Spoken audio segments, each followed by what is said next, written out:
voilà, petit atterrissage comme il se doit. Petit retard de 7 minutes, mais bon, c'est pas grave. Direction le métro. Voilà, enfin dans le métro. Pas grand monde parce qu'on était au terminus qui est donc l'aéroport, en direction de Alboraya, là où habite mon pote. Nous sommes ici et nous allons ici. C'est à peu près 45 minutes de trajet. Bah ça y est, je suis arrivé à l'arrêt et je pense que mon pote est arrivé pour venir me récupérer. Il ne s'attend pas à ce que je filme et il va être bien surpris. Je laisse la caméra tourner jusqu'à voir sa tête d'ail. Oui, c'est le petit surnom qu'on se donne entre nous. Où est-ce qu'il est? Genre il me fait un prank. Bah non, je le vois pas. Je l'appelle. Je pensais qu'il allait venir m'accueillir comme le feraient tous bons amis qui se respectent. Mais non, non, non. Me laisse crapahuter dans les rues de Alboraya. Ah, c'est pas grave, il est en train de faire à bouffer. J'espère que c'est bon hein, parce que j'irai au fourneau, une fois sur deux, c'est cramé alors. Oh, t'es tenaille. Ça va ou quoi? Comment ça, tranquille? Ah bah oui, tout de suite. Ça va mon pote? Voilà. Tranquille? Ouais. Ah, Comment il va? Ouais, Voilà. ouais. Je vous présente une tête d'ail confite. Ça commence. Un trip avec tête d'ail. Je suis refait d'être arrivé les amis. Enfin de poser tout mon barda. Et surtout de retrouver le copain. Là on est sur le début d'un grand périple les amis. Bon voilà, bien arrivé à Valencia. Santé mon pote. Salut. Welcome, comme à chaque fois. Donc est-ce que tu peux décrire un peu le programme finalement de ces 10 jours? C'est quoi, c'est les fêtes de Valence? Ouais, fête de Valence, 9 octobre. Alors le 9 octobre, aussi appelé Nous de Octubre, les Valenciens célèbrent la naissance de leur région. C'est à la fois une fête historique, une fête régionale et même une fête des amoureux. Et oui, tout ça à la fois. Pour la partie historique, tout commence le 9 octobre 1238 où le roi Jaume Ier, appelé aussi Jacques Ier d'Aragon, entre dans la ville de Valence et la libère de la domination musulmane. Résultat, Valence devient un royaume chrétien avec ses propres lois et son identité. Le 9 octobre marque donc la naissance officielle du peuple valencien. Aujourd'hui, c'est un jour férié où toute la ville va faire la fête dans la rue avec des défilés et des feux d'artifice. Le 9 octobre, c'est aussi la Saint-Denis, qui est l'équivalent de la Saint-Valentin en France, quoi. Donc on célèbre l'amour, où les hommes offrent aux femmes des friandises en pâte d'amande. Du coup, ils célèbrent ça. Donc, c'est pour ça. Je me respectera, l'artifice. Ouais, ça lance bien tout ça. Toujours un plaisir d'être là. C'est mon pote, c'est plaisir. Salut. Et bonjour tout le monde, on se retrouve sur une belle journée. On accueille aujourd'hui Lydia, qui est la chérie de Jérémy. On commence cette belle journée qui est ensoleillée. Regardez-moi ça, à contre-jour. Oui, on ne voit rien. Voilà, donc on commence cette belle journée. Donc elle va rester ici pour aujourd'hui parce qu'elle a du boulot à faire, je crois. Et nous, avec Jérémy, on va se bouffer une paella de Valencia parce que je crois que c'est la spécialité locale. Voilà, on va s'enjailler. Allons-y les amis. Bon bah apparemment on va louer un scoot en libre service, comme ici.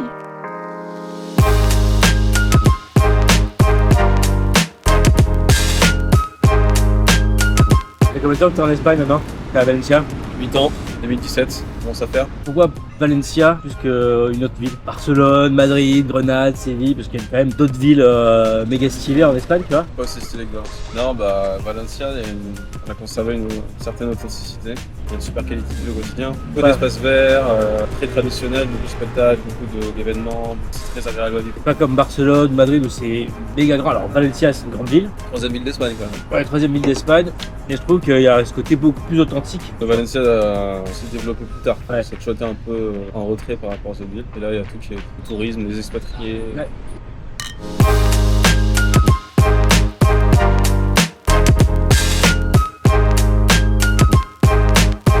Ah, trop bien. Je t'ai dit, hein, t'es amené dans un vrai endroit. Ça a l'air authentique à souhait. C'est un peu excentré au bord de la route. Donc je pense qu'on va se régaler. Ça va être incroyable.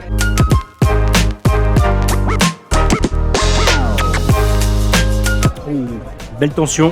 On va très bien aller sur les calamars et la paella. Ta santé mon pote. C'est trop plaisir d'être là.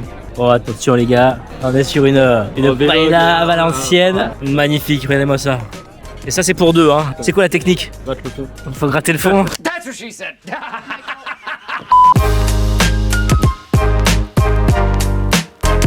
Du lapin, des paillots, des caracoles. Vas-y, on va des caracoles. Première ration. Première ration. Merci. Est-ce que ça va être un cassage de bite d'anthologie? Absolument. Petit vino, petite paella. Bon bah bonne provecho amigo hein. Surprenant, il y a des faillots dedans. Non, les faillots c'est dans le cassoulet. C'est la base de la paella valencienne. Ah ouais, des faillots? Ouais. Alors C'est incroyable. voilà, là c'est une vraie paella. Et il y a des escargots. Oui. On pense tous que les escargots c'est que la France, nanana, mais non, en Espagne aussi ça bouffe les escargots. Voyez donc.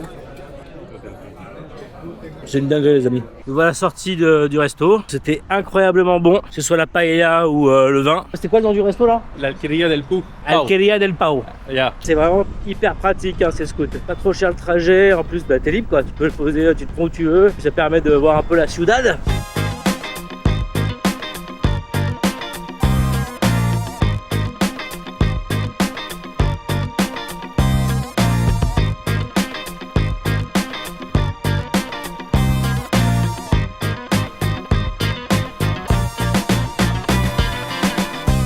Retour à la casa, poser les affaires et se changer. Ce soir, on va à la Cité des Sciences, des Arts et des Sciences pour. Alors, normalement, il va y avoir un spectacle de drogue et annulé parce que la météo n'est pas au rendez-vous. Mais le feu d'artifice est maintenu pour l'instant. C'est quand même Valencia, la ville des feux d'artifice et de la pyrotechnie. Donc, si je vois pas un feu d'artifice, là, je ne comprends plus. Le mec qui me vend Mascleta, Pyrotechnica tous les jours. Bon, Guy, on n'a pas vu encore un là. Hein. Bon, on est au resto japonais. Bon, c'est pas très espagnol, mais bon, on est quand même un peu pressé pour aller au feu d'artifice un peu plus tard. Et donc, c'était ce qui semblait être la solution la plus rapide pour manger vite et pouvoir aller au feu d'artifice avant que ça commence. Bon les amis, changement de programme. Le service a été un peu long, du coup on a raté le feu d'artifice. Mais tant pis, on se laisse pas abattre, on rebondit face aux situations déconvenues. On va aller sortir dans le centre-ville.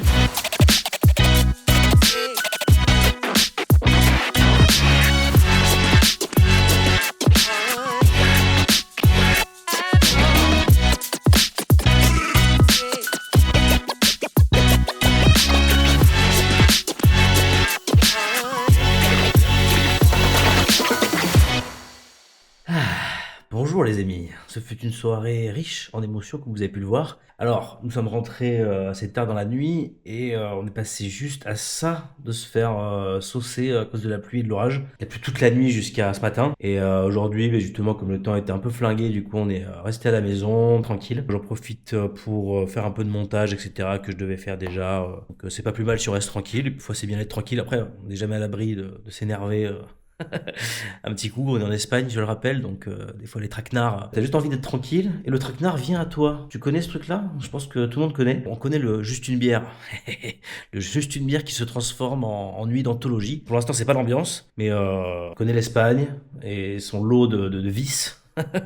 Un peu en mode studieux, ça bosse un petit peu et puis on verra plus tard. On se dirige actuellement vers un resto de tapas. Non, un coréen. Bah enfin le mec hier on est en Espagne, le mec il m'emmène bouffer des sushis. Apparemment on va à un resto de tapas très réputé. Est-ce que tu peux nous dire quelques mots? C'est un restaurant de tapas, donc on y mange des tapas. Des tapas fusion. Des tapas fusion. Cuisine du monde avec la cuisine espagnole. Vas-y, t'as un exemple? Ouais, ceviche. Ceviche, donc ceviche avec du poisson et la viande de kebab. Bon, on va prendre le métro, il pleut sa mère, on est dégoûté. J'espère que ça va être bon parce qu'il me le vend comme un truc incroyable, mais je te dis hier, il dit ouais, Espagne, tapas, pas tapas, boum, sushi. C'est une blague. Donc là, on va enfin goûter des tapas qui sortent un peu de l'ordinaire et qui valent le coup quand même parce que les bravas, on connaît déjà, on connaît tout ça. Donc quelque chose d'un peu plus fancy, tu vois.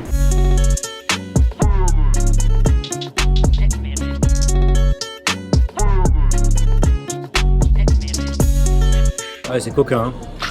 Ah, c'est hyper fin. Ah ouais, on est sur des burgers fusion, les potes, là. Bon, on essaie ce burger fusion. Je sais plus ce qu'il y a dedans. Even close to the center with a good. Unfortunately, a lot of them close. C'est incroyable. Le pain, il est incroyable, il est brioché. Très classique. Santé la famille, hein. Bon ben voilà, on s'en est mis plein la panse, c'était incroyablement bon, l'endroit est vraiment canon, vraiment adresse que je recommande fort. Nous sommes sages ce soir, parce que oui on a plus 20 ans, donc quand on boit des canons, le lendemain on accuse un peu plus le coup, on oblige un peu plus de récupérer. Si tu es trentenaire tu sais de quoi je parle, si tu as la vingtaine, enjoy, t'as bien raison de t'enjailler. Sur ce, bonne nuit, on se retrouve en cette belle journée ensoleillée, le soleil est de retour, vraiment de retour, parce que hier c'était un peu de la merde, c'était pas mal de nuages, et donc là on va au Mercat Central, le marché central de Valencia, c'est un peu une institution, et c'est un peu comme une halle où il y a plein de vendeurs de fruits, de viande. Chaque fois que je viens ici, on y passe au moins une fois. Le bâtiment est incroyable. Et puis c'est parti.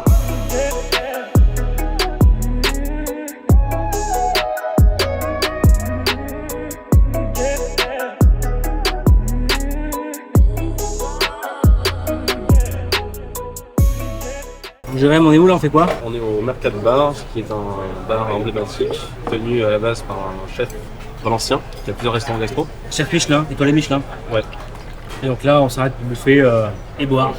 J'ai l'impression de répéter ça à chaque fois que j'allume la cam, c'est pour dire on va bouffer un truc, on va boire un truc, ce qui n'est pas totalement faux. Peut-être que finalement le contenu va se diriger contenu food à un moment donné, parce que on est passionné par la bouffe et par l'alcool. L'abus d'alcool est dangereux pour la santé, à consommer avec modération. Entonces, una medida de ensaladilla, por favor. ¿Media?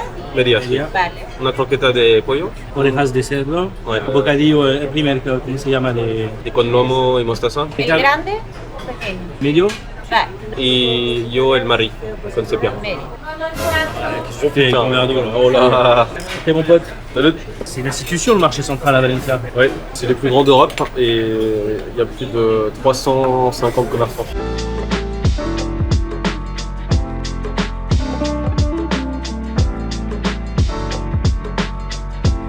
Croquetas de poulet. Crémeux, c'est incroyable. Les croquetas, de toute façon, c'est incroyable. Plaisir. Ouais, ça fait plaisir. Pas eu de chance avec le temps, c'est vraiment exceptionnel. Ouais, c'est comme ça. Hein, enfin, La uva. Vale. Con de ella. ¿Quieres probar? así. ¿Y dónde está este vino? ¿Está de Valencia? No, no es valenciano. De Léon. Bodega. Petite information que je n'ai pas mentionné jusqu'à présent, j'ai un petit passif dans l'univers du vin. J'ai été pendant quelques temps sommelier, j'ai un diplôme de sommelier en fait. Ça fait des années que je pratique plus, etc. Mais je me considère comme un amateur éclairé, où j'aime bien faire la dégustation et surtout les accords mets et vins. Un vin peut se suffire à lui-même de boire comme ça, pour l'apéro par exemple. Mais accords mets et vins, pour moi, ça reste quand même le summum du plaisir culinaire quoi. Voyons ce bocadillo. Tac. Ah, il me régale, hein, franchement, ardemment. La bouffe, c'est quand même une source de plaisir incroyable. Hein. Il y a des gens qui ne prennent pas le plaisir à manger. J'ai un copain comme ça qui ne prend aucun plaisir à manger. Il mange parce qu'il faut se nourrir, sinon on meurt. Je savais pas que ces gens existaient. C'est des vampires. Un autre endroit emblématique de Valencia, c'est là. C'est la cité des arts et des sciences. Vous voyez, il y a un bâtiment derrière moi. Il y a des musées, des expos, il y a un palais, un bâtiment en rapport avec l'océanographie, il me semble. J'irai m'en dire un peu plus que moi. L'architecture est assez folle.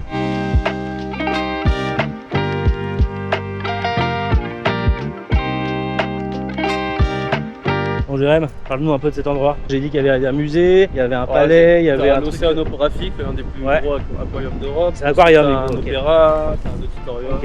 un musée. Et ça fait combien de temps que ça existe? Je crois que c'est ouvert en 2002. Moi, je pensais que c'était plus récent que ça, tu construit, vois. Ouais, ouvert et je crois qu'il est inauguré en 2002 à Vérif.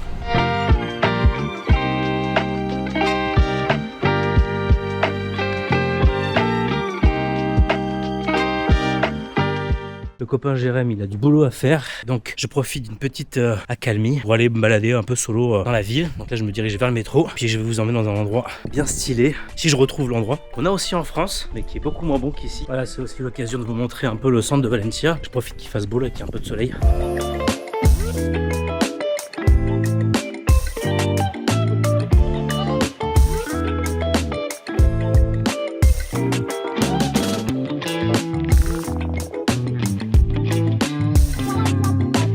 Bon les amis, je suis arrivé à un endroit qui propose ce que je vous ai teasé. Je ne vous dis pas ce que c'est tout de suite, vous allez voir de vos propres yeux. C'est assez coquin, hein, c'est mignon.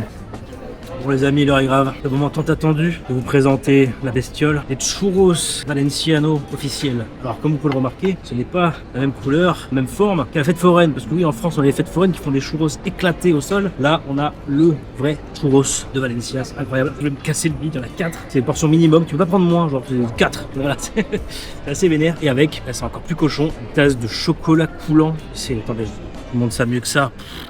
C'est n'importe quoi. À chaque fois que je viens ici, on fait péter au moins une fois parce que c'est incroyable. Ça n'a rien à voir avec les churros de la fête foraine. Ils sont pas tout enrobés dessus. Bon, ils sont frits évidemment, hein, mais vous voyez déjà la couleur. Ils sont pas tout pleins de sucre. Ils ont pas la forme triangulaire. Et le goût est incroyable parce que c'est fait maison. C'est pas de la pâte industrielle ou avec je ne sais quelle connerie dedans. Voilà, c'est fantastique. Je vais littéralement me péter le bide pour vos yeux ébahis. On va goûter ça.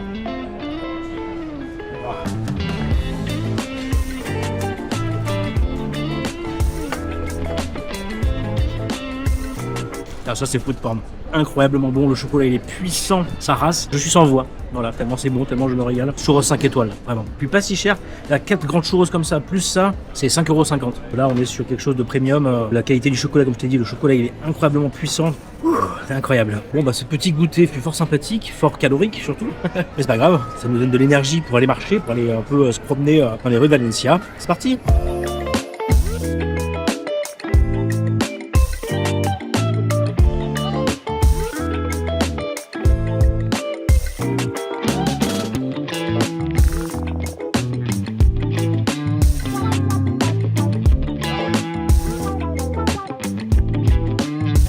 Je suis actuellement à la Plaza Ayuntamiento. Je sais pas s'il prononce bien, mais c'est pas grave. Et en gros, c'est sur cette place-là où il y a les plus grosses mascletas de la ville. Alors comme je disais en début de vidéo, normalement on était censé voir des mascletas, des feux d'artifice, etc.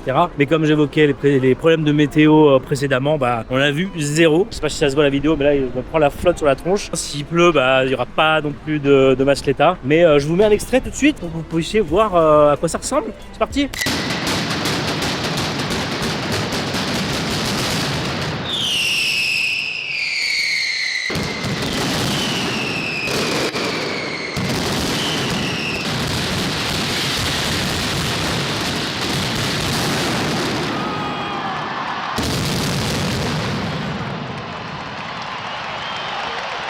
Je me dirige actuellement vers 2 bars à tapas pour se restaurer ce soir avec mon pote John qui me rejoint incessamment sous peu. Nous devions aller à un resto de burger dont il m'a parlé plein de fois, sauf que complet, on est samedi soir. J'ai essayé de m'incruster, de négocier une table, mais la dame m'a bien fait comprendre que c'était pas possible. C'est pas grave. J'ai pré-shot 2 restos à tapas avec 10 minutes d'ici à pied, donc je m'y dirige actuellement. Normalement, je flâne et je me laisse surprendre et je vais un peu à l'instinct, mais là non, j'avais un peu la flemme, donc j'ai pré-shot sur Google Maps, donc je m'y dirige actuellement. C'est arrêté de pleuvoir, magnifique. Bon, bah double échec. Les 2 endroits étaient pleins à craquer, la queue dehors, impossible de gratter une place. Jérém est arrivé en ville, m'a envoyé un lien Maps d'un autre endroit où il pense avoir la place parce qu'il connaît le gars un peu de vue, ils se connaissent de vue parce qu'il est allé pas mal de fois. Donc je le rejoins en espérant qu'on puisse savourer de bonnes tapas espagnoles. Bon bah ça y est, je suis arrivé dans l'endroit de mon pote qui me rejoint, on est arrivé quasiment à 1 minute d'écart. C'est ça que j'adore avec l'Espagne, c'est qu'il y a un truc qui paye pas de mine. Et en fait c'est la bonne franquette, c'est peut-être sa mère, on va super bien bouffer, on va super bien boire. Taberna El Templat.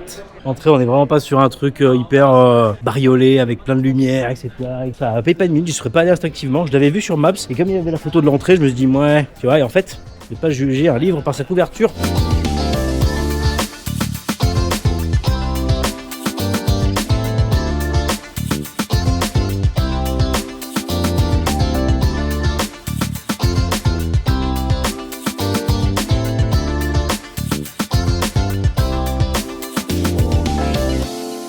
Les amis, c'est le moment pour moi de vous dire au revoir. Ces quelques jours à Valencia étaient incroyables. Malgré la pluie, on s'est quand même bien amusé, on a quand même bien rigolé. Quoi de mieux que finir ce voyage en Espagne par quelque chose de local. J'ai nommé l'Agua de Valencia. Est-ce que tu connais l'Agua de Valencia? L'Agua de Valencia, si je traduis littéralement, c'est l'eau de Valence. Ce n'est pas de l'eau, non, non, non. Ça se présente comme ça. On dirait un jus d'orange, mais non, non, non, que nenni. Ah, que nenni. Il y a de l'alcool dedans. Il y a quoi dans l'Agua de Valencia? Du jus d'orange frais, de la vodka, du gin et cava. Cava, c'est un grand mousseux.